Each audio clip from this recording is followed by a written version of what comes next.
On this episode of the Black Boss Ladies platform, those are some of the real struggles. Or you may be gluing a nail on that broke the day before. That was Julie did that before. All over your finger. Yeah. Yep. We tried to put a wig on my head that was too big. It didn't work. Then we put a rag in. And then one show, my eyelash was this long. Yeah, I was like, ooh, like that. Listen, being on camera when you're not feeling your best is not the greatest thing. But one of the things about it though is that I find is like even when your hair didn't work out, you feeling a little heavy that day or whatever. Once we get into the interviews, all that stuff kind of falls to the back. It falls to the back. I remember one time, the first show that I edited, you guys don't even understand. This first season, first show. I took so many hours to edit this show. I just like doing everything. I was trying to make the sound right. So I'm doing all this stuff. And I sent it to her. And the first thing she said, Auntie, I don't like it. Don't act like you don't be trying to be a perfectionism. Yeah, she don't. As long as she ain't doing the work, she's perfection queen. It's got to be. Now you assign her a job but this is the thing, because I don't like jobs. Assign her a job. I know how to get my way job. It be half done with the eyelash hanging on her. Welcome to the Black Boss Ladies platform, the place where legacies live. Welcome to the Black Boss Ladies platform. I'm Tiffany Lee. And I'm Julia Myers. And we just wrapped up season 2. You hear that, season 2 of the Black Boss Ladies podcast. And you guys know we like to come on and kind of share our journey of what it's been like to bring stories to you. We're learning. Yes. It's been a learning journey for us from season 1 to season 2. So we want to share some of the highlights and kind of what we've been learning. Yeah. So one of the things that we have learned, let me say this. First, I want to thank all of the women who shared their time with us and shared their time and their stories with you. So I want to thank all of them because we wouldn't have a show without them. We're not. And to speak to that, as far as asking people to come in for interviews, what we have found that works very well is we will, if we have 5 or 6 slots, we generally will ask about 8 or 9 people. Yes. For those slots. But first, it was like, okay, we have 5 or 6 slots. Let's ask 5 or 6 people. Mm-hmm. Right? And no, you gotta overact. Which is, the thing about it is when I had to put my ego to the side, jumping in people inbox, 2 things. The very first thing is that it really isn't about me. I had to realize that it's about you guys and bringing the stories to you. So I'm asking on your behalf. And once I put that in that perspective, I'm like, okay, yay or nay, right? And then we're asking Black boss ladies. So we're asking them to take time out of their schedule to come do an interview. And that could be while the interview is an hour, they have to put on clothes, they have to get prepared, they have to come and sit down. And these aren't women that's sitting around dangling their fingers. Mm-hmm. So knowing that, we decided, we're going to ask a few more because we know people's schedules are all over the place. And we've been kind of good with it. Yeah, we've been really good. And what I'm talking about is it used to be, you can never expect 5 or 6 people. Every person is going to come. But it used to be, we'll ask these first 5 or 6. Mm-hmm. And then if some 2 or 3 people say they can't come, now we go and ask these 2 or 3. And then it would just take a longer process to book people.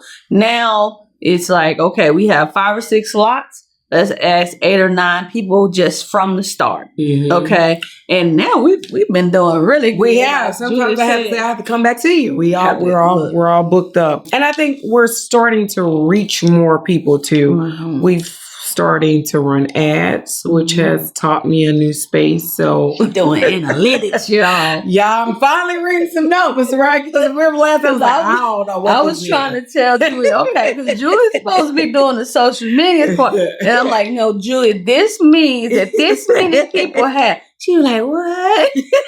I just know how to show up and talk, but now I'm reading data and I'm targeting you guys and retargeting you guys. Yeah. So you'll see us expand and grow more. So that's been exciting. We also launched the group, a Facebook private group where we're interviewing other Black boss ladies, because right now we were only doing Chicago and St. Louis. But now since we have the group, we started doing interviews with Black boss ladies all over the country, bringing their stories to there. And we're having conversations there, bringing resources to women that are entrepreneurs, professionals trying to grow. So I'm excited about that group. So I'm excited too. And I have had instances where we've had instances where people couldn't fit in our schedule because we're traveling. When we ask people, it's a block of interviews that we do all within a certain period of time. So it's just a weekend. And so we need people to be available at this. We've had so many people like, oh, I could do it. I would love to do it, but I'm not available at this time. We've had national people like, okay, well, I'm actually in a whole nother area. Right. But I want to do it. Yeah. But, so I think that is going to be a great resource for people. And to speak to that now, I would say I'm usually not one of those people that like, God will make a way. Like, I'm not, like, that's just not me. Like, I'm like, I got to make a way and then God gonna help me. If you show up or not, I'm making a way.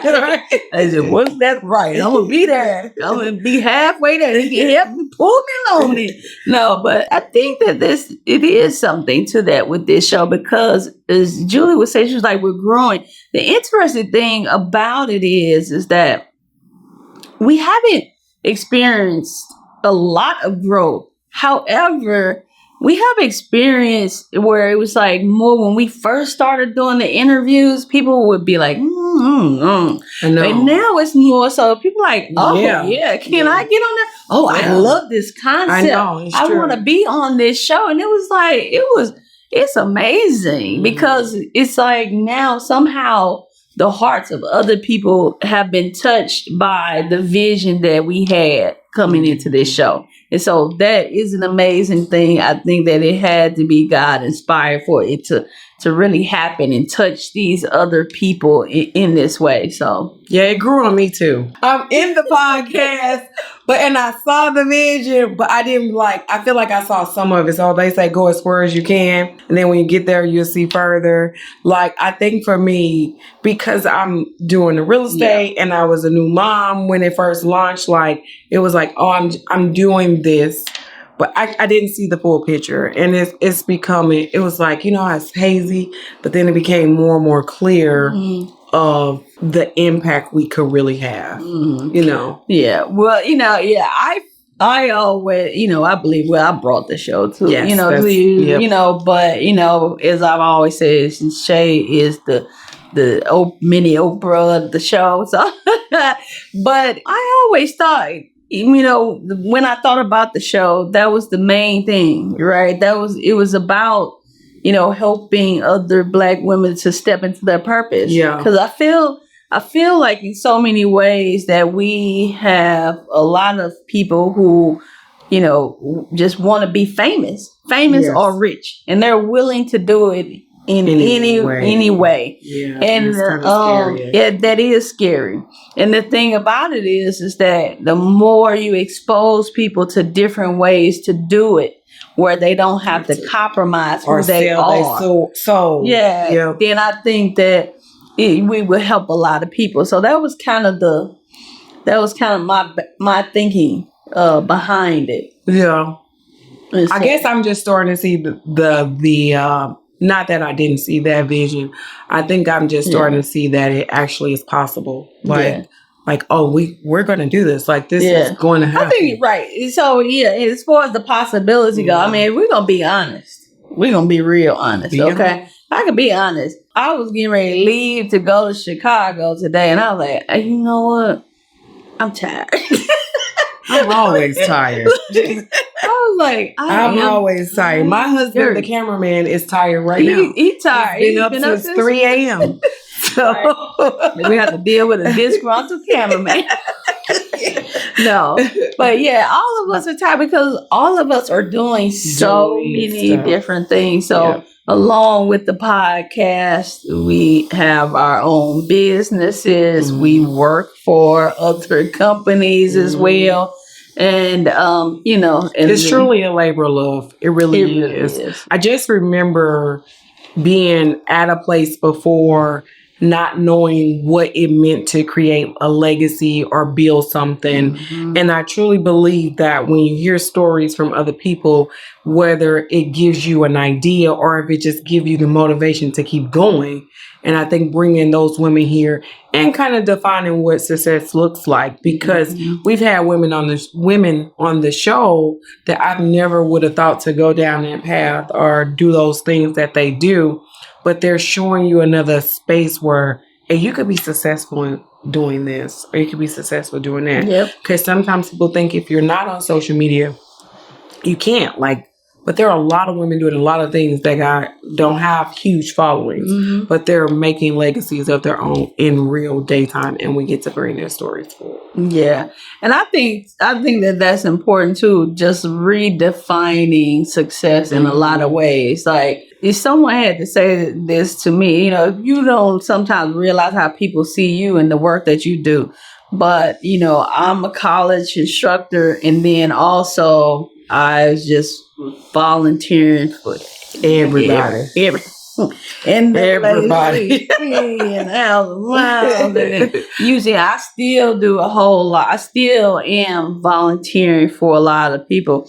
And so this one person said to me, she said, actually it was Stephanie Taylor that was on our show. And she was like, I really wanted you to speak on this reparations panel because I see you not just as a scholar, but an activist too. And I was thinking, I was like, huh? You kind of are though. Think Black. That is very activist. Right. I guess. But I was just thinking, I was like, wow, huh? So this work that I've been doing in the community, it would be like community activism, but I didn't really see myself like a community activist. I just saw myself as trying to make a difference in the community, trying to create change or whatever. And I guess that's what it is. But you know what? That just brought a memory to me. I remember reading Michelle Obama's book, and she was like, it's probably hard for people to believe that Barack Obama never said, I wanted to be president. Like, he didn't wake up and say, I'm finna be president. He just kept wanting to make a difference. And each time he got to another level, it always, I want to make a difference. And then you just find yourself at this level like, oh my God, this is me making a difference. Grassroots all the way up. So you see, I could be president one day. Hey, you never know. I mean, we got Weekend at Bernie's that's running and a convicted felons, so you might be the best. No, but right. What you're saying is right, because a lot of it's funny because a lot of these organizations, I haven't necessarily moved up, or you could say I have, but a lot of these organizations, like, you get into them and you were like, oh, okay, I'm going to make a change here. And a lot of organizations themselves, they have their own kind of intricacies and power struggles, and it's and you're like, nah, that one didn't really work. That didn't really. They don't have the vision that I thought it was gonna be. So you keep going to these different places, and finally, I just said it's time for me to start my own company to create what I want to see. But those relationships you made in those spaces, they work. They are there. They were genuine, and people saw it. Definitely. And they go. And I feel like I learned so many things from these different places. Like, I was able to contribute so much that my husband said it's time to stop volunteering. Right. Because you need to be on payroll after a while. Right. But I learned a lot. I grew a lot just as a leader, and also, just a member of an organization, seeing, the vision of different organizations and how they try to push that vision forward for the best of the people. So I feel like I learned a lot. And then you brought that here to the BBL platform. There we go. To push those visions on you guys of successful Black women. Exactly. So you can build your own legacy. And we're here. And hair struggles and all. Okay. When we talk about the struggles of the show, guys, the struggles, I want you to get this in mind. You got 2 to 3 days to film 5 to 6 videos. So that means each day you bring in a few outfits and you maybe even change your hair. And sometimes those hair styles can be not coming off as you thought it. No. Or you may leave a pair of shoes at home. Oh, yes. I did have this trip, but I had a full suit and no loafers. But the show must go on because all we have is that weekend because we live in 2 different cities. So those are some of the real struggles. Or you may be gluing a nail on that broke the day before. That was Julia did that before. All over your finger. We tried to put a wig on my head that was too big. It didn't work. Then we put a ragged. And then one show, my eyelash was this long. I was like, ooh, like that. Listen, so the struggle is real. And then we were just talking, I mean, we are women.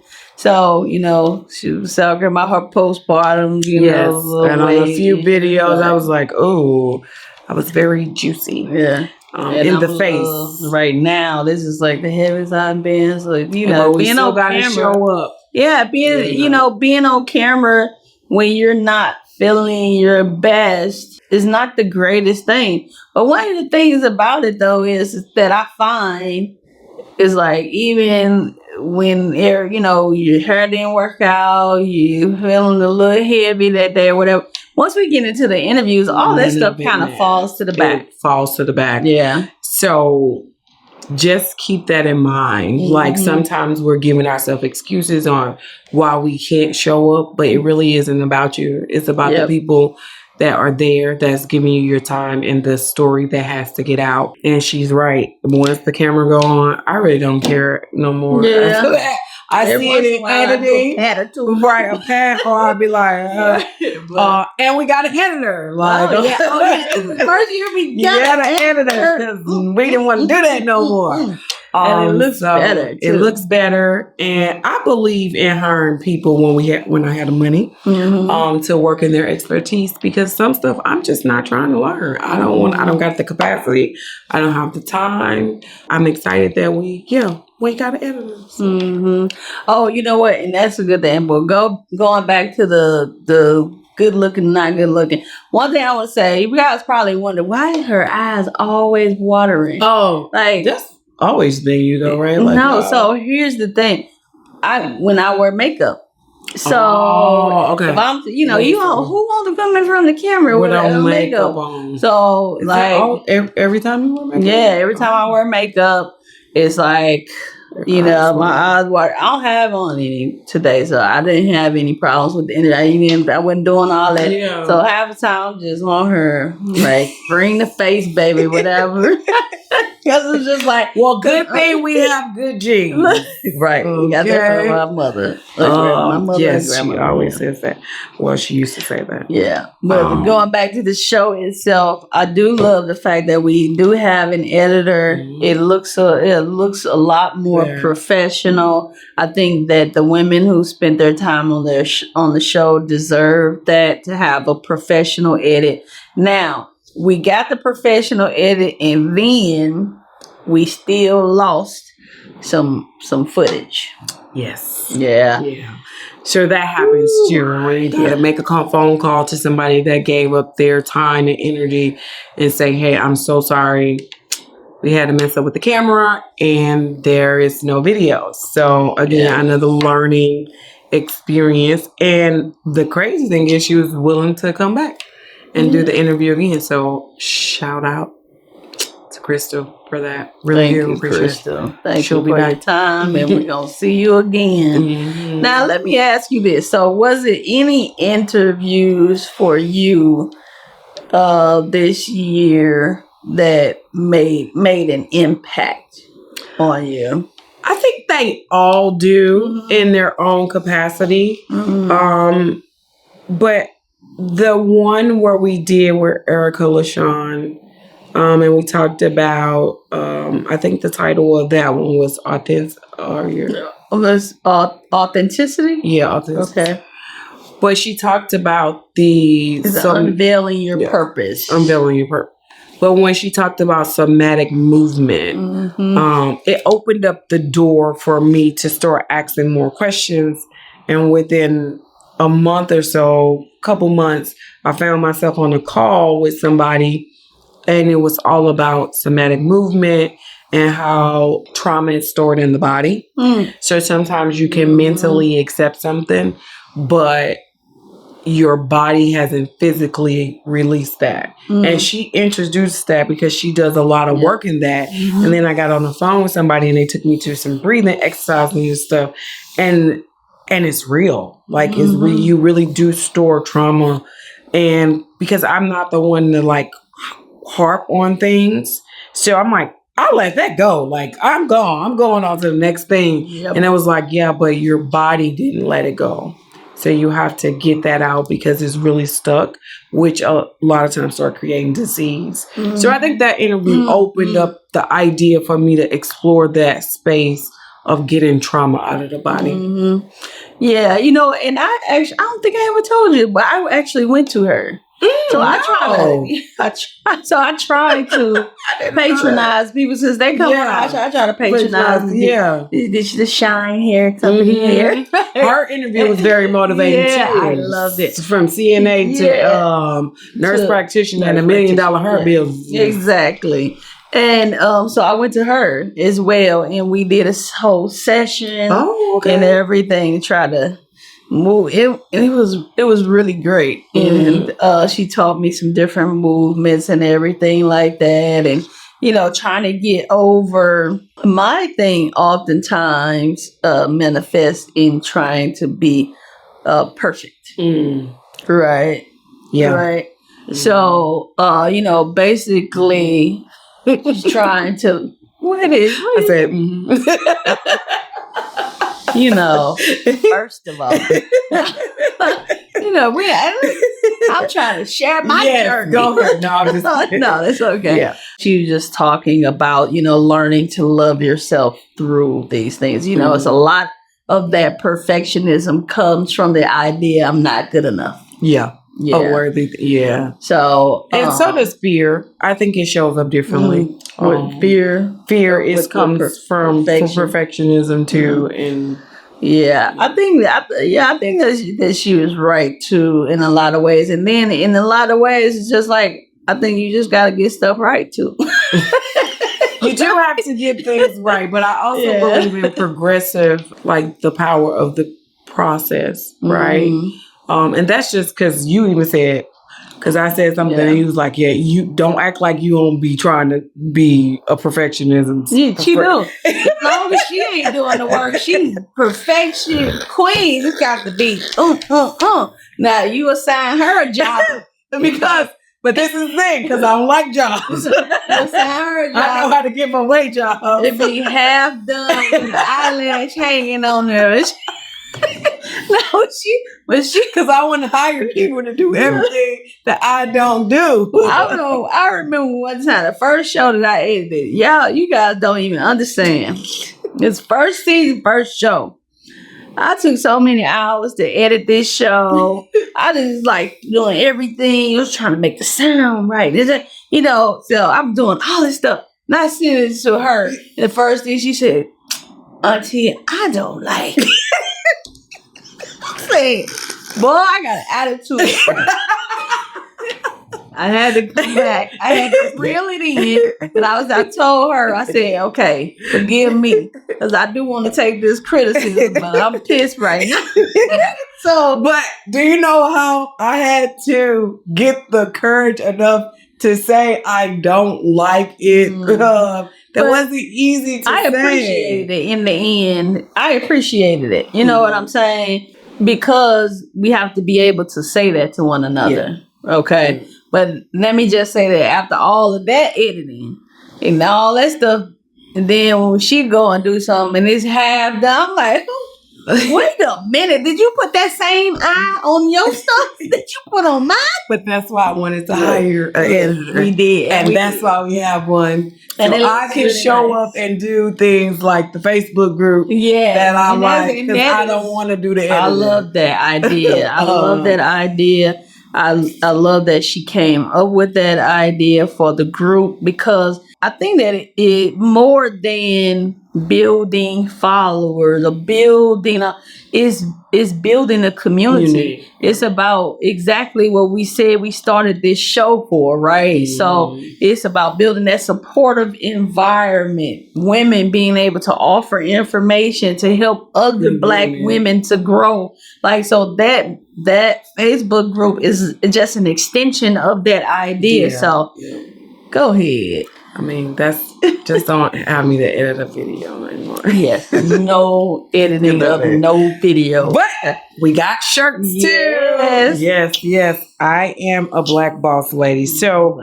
just talk about this picture a little bit, because I'm not even sure we talked about this before. But this, so this, you may have seen this before. So it's one of our background pictures. So this includes us in there as a part of our logo. But what we did was we had a graphic design artist to create this picture with all historical Black women. So this, when we're talking about the Black boss ladies in history, you will hear people like Angela Davis that we've talked about already. You know, I think Annie Malone. I did, and we did Annie Malone on the Black boss lady. We did Mahalia Jackson on there. We did Gwendolyn Brooks. We did Shirley Chisholm, which they just got a movie out on her on Netflix. Yes, they did. Yep. And our show came out before that. Yes, right? it did. And we created this before that as well. So we love to, but and then this here, we're in Chicago. Ida B. Wells Barnett, baby. Okay, the street is named after her. I love her. So we brought in some of the older women. Then we brought in some of the newer women too, like Simone Biles. But it's really a collection, essentially, of women. We stand on the shoulders of women. We stand as a community, and that is what this picture represents. It's the Black Boss Lady platform. Yes. It's amazing. So again, this was from your head. This is So from your head. So what happened was, I actually saw a picture, and it included a lot of women, and then it included a lot of Black women. I was like, oh, that's nice. I said, but it doesn't include the Black women that I want to talk about. I mean, it was, but in any case, so I started pulling these Black women together that I have felt have touched, my life. And then I realized, y'all, I ain't include Toni Morrison, and Zora Neale Hurston, and I almost fainted. I'm like, wait a minute, we got to recreate this picture. And guess what? It's the evolution. It we can add. We gotta include those folks too. So we're going to go into the third season. What do you see? I told you when we started this podcast, I was listening to a guy, and then you called me. He was like, just put out content, and don't even think about where you be until you hit year 5. So we're going into year 3. It happened so fast. It really did. Where do you see this going in year 3? So where I would like to see it grow and go is so as we move, we're moving in different spaces. So we went from the interviews in person, right, to the virtual interviews. Now, what I would like to see it go to is like a Black Boss Lady conference. So, and I talked to Julia about that before. And Julia was like, I do not have time for anything. But I think as we grow, that is something that, just has to happen. I think it will happen organically, personally. That's where I see it going. it's an educational platform in some ways already. And then turning that into a conference of some kind is just an extension of that. So that's where I see. I don't know if it will happen in year 3 exactly. But I think maybe by year 4 or 5, that's where I would like to see the next phase. So same question. 4 or 5 can sit in my spirit. 4 or 5 can sit in your spirit. You know what, Miss Julia? Because let me tell you why. I know that perfectionist side come out. Mm-hmm. I know what it takes to put an event together. Yep, it's a lot of work. It is. It's a lot of work. It's a lot of money. Mm-hmm. It's a lot of time. Yep. That I don't see how I could do it to the level that I would want to do it. But again, anything is possible. Right. Maybe we could get a sponsor to show, hey, you guys, here go $100,000. And then we first of all, I'm just kidding. I'm kidding, because you could do something for much less. Yeah. But the pressure of ticket sales be like around my neck. Like, because I used to do events. Yeah. And the best thing is that they always sold out. Like, but it was always a lot of work. It is. And I did it a lot by myself. And there's a lot. Well, yeah. So, for the NAACP, I was the script writer. Then when during COVID, I actually did the entire virtual show. But then I became the showrunner as well. So that's, getting all the run of the show, all those things. I think that those things help prepare me. We had to sell tickets and bring people in and everything like that. But I think the ticket sales are the hardest part because, it's one of those things where you feel like you kind of begging folk. I don't want to beg nobody. We don't want to beg folk. So I think that though, what I would hope, instead of feeling like we were begging people, because we don't want to beg people. We don't, and not just for our own pride, but it's like we want to offer a product that you want. Right. So I'm hoping by year 4 or 5, people will see the value and they will want the and they would start asking for it, right? And then that's why I say like 4 or 5. Yeah. Because there's always a space for it. I really do. Yeah. Anytime you are bringing education and resources to an audience that they can use, then I feel like there's a market for it. So what would you like to happen as we move forward in year 3, 4, 5? I look forward to honestly talking to our audience more. Like, that's why I like the Facebook group, because you don't know what your audience need if you don't know how to speak to them. Right. If you can't get in touch with them, if I can't say, hey, what is it that you need? And then go out and make those things happen. I look forward to just diagnosing more. What do they want from us? Yep. See, and that's a very elevated way to look at it. Yeah, I like that. So just research, more research and learning, because when you know your audience, you can serve them. Yep. Because then that's moving beyond what you want to happen with that, and you're making things happen that they want. So, okay, well. That's pretty much it for me. I know. I think this was a very great year. Thank you all for coming each year. Thank all of the women for being a part of the show. Thank our cameraman, Mr. Ricky Myers. Shout out to my husband. Yes, because he shows up. He makes sure we have a camera and we have the lights. And your husband travels with you. And he does help sponsor some of those hotel rooms and stuff. I know that we have to pay for and everything. Yeah, and he just told somebody on the phone, well, I'm just the chauffeur. I said, no, you really just the passenger. Like, who are you chauffeuring around? But you're driving, right? Driving, no. But yeah, he is Anwar Lee, and he always says, you don't never thank me when you get a check. I need to thank Mr. Anwar Lee. I want to thank him. He gets a lot of people for us on the show. Yes, he does. He's always like, I talked to somebody today that it would be good for your show. Yeah. And he gets a lot of people for the show. He comes and supports us. He, helps me to travel here. He carries all of the stuff. And a lot of times, of course, he helps pay for, everything. And then a lot of times we travel up here and the only thing he gets to do is to sit in a room and tell, be quiet. Be quiet while we do not talk. Right. Do not breathe. Right. Okay. Exactly. So thank you.